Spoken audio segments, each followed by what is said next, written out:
What's up, everybody? My name is Brad, and happy Sunday. Hope everyone has had a great weekend so far. This weekend has been cold and rainy and muddy and gross outside, so I've been trying to get some reading done. But today we're here to talk about the final story in the month of Poe read along that we've been discussing over on my Discord channel. If you're interested in joining in over there, the link to that will be down in the description. But last week we talked about the Pit and the Pendulum story, and today the final story we're going to be talking about the Telltale Heart, of course, by Edgar Allan Poe.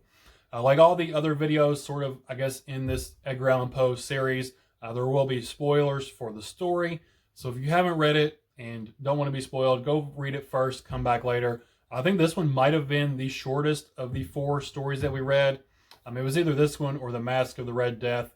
This one was only like 3.5 pages or so, and this copy I have back here. And I think this might be my favorite story out of the four that we read. But I'm going to do a really brief sort of summary and then get into my thoughts and feelings about what I thought things meant and what Poe was trying to convey and all that stuff. So the summary for this one's going to be pretty short, again, like it was for the Pit and the Pendulum. It's a very tight, self-contained structure of a story. So we're following a narrator, another unnamed narrator. That seems to be a common theme with Poe, having unnamed narrators.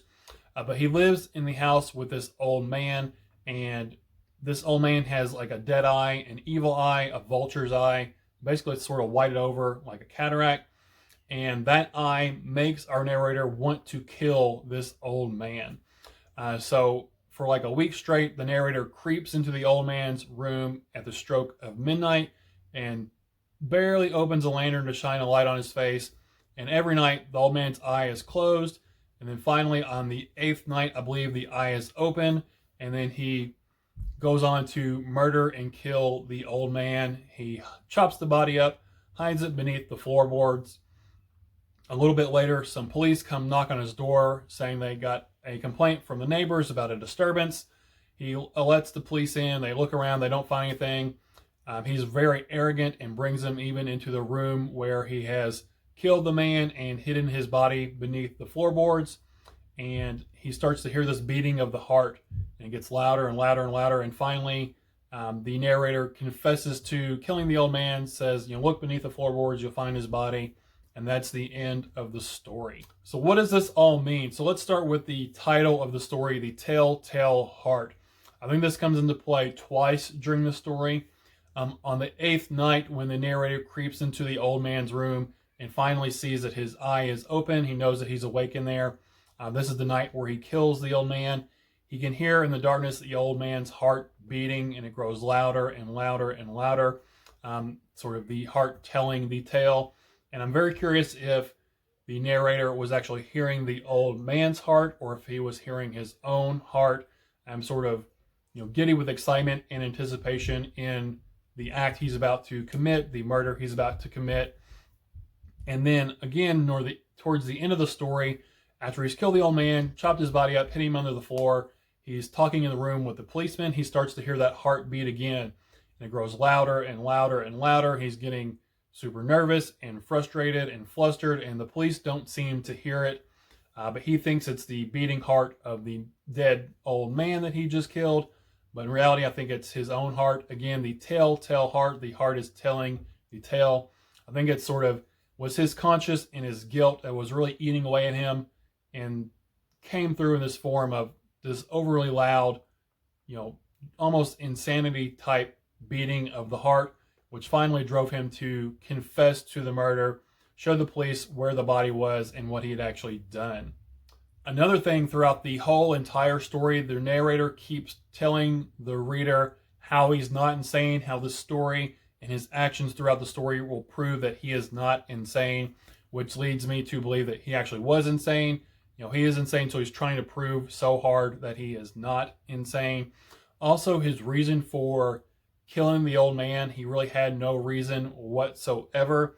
He says that he loves the old man, that the old man has never done him any wrong. He's never insulted him. He's not out to steal the old man's gold. He's not out to steal the old man's treasures. Really, the only reason he wants to kill the old man is because of this eye, this evil eye, this vulture's eye. Just something about it drives the narrator mad. And if you're wanting to kill somebody just because they have a cataract in their eye or a dead eye, that leads to believe that you are probably insane. I think it also plays upon the evil as well. He calls it the evil eye.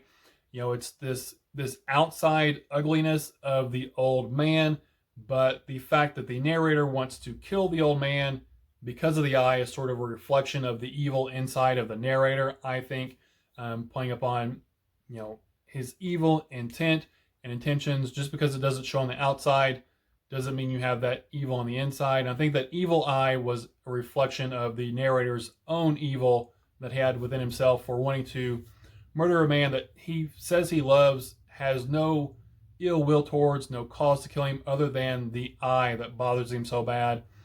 That evil within him drove him to kill the old man, which I think was reflected in the evil eye, the vulture's eye of the old man. There's also the theme of numbers and counting in this story as well, which has appeared in The Mask of the Red Death with the black clock in that one. The pit and the pendulum, the swinging of the pendulum was likened to the swinging of a clock. And again, our narrator here seems to be obsessed with numbers. He only creeps into the old man's room at midnight every night. He does it for 7 days, and then on the 8th day is the day he actually kills him. At one point, he likens how slow he moves into the room, creeping into the room, to the minute hand on a clock. The minute hand on the clock moves even moves even quicker than him creeping into the room. So all these numbers and counting, again, I think has to do with the theme of death, like it did in the other stories. This counting down, this ticking clock counting down to when death comes. All these stories have had to deal with the theme of death throughout, and the last 3 have had that clock ticking in there in some way, shape, or form, sort of counting down to your impending death. And that's what happens in this story. On the 8th day, it counts down to the death of the old man when the narrator finally kills him on that night when his eye is open, is the night he finally kills him. And that's another thing, I don't know if I mentioned it, leading to the insanity. The first 7 nights, he didn't kill the old man because his eye was closed. He couldn't see it. On the 8th night, the eye was open, and that's the night that he drove himself to finally kill the old man. So I think that's everything I wanted to say about this story, dealing with themes of death and time and insanity and guilt and evil. I think this is my favorite Poe story I've read so far. If I had to rate it, I'd probably give it a 9 or 9.5 out of 10.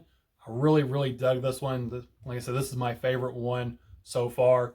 But I've enjoyed all of these stories we've read this month. We read The Fall of the House of Usher, The Mask of the Red Death, The Pit and the Pendulum, and today's The Telltale Heart. So if you've been joining in, either watching the videos or reading along, I hope you've had as much fun with these stories as I have.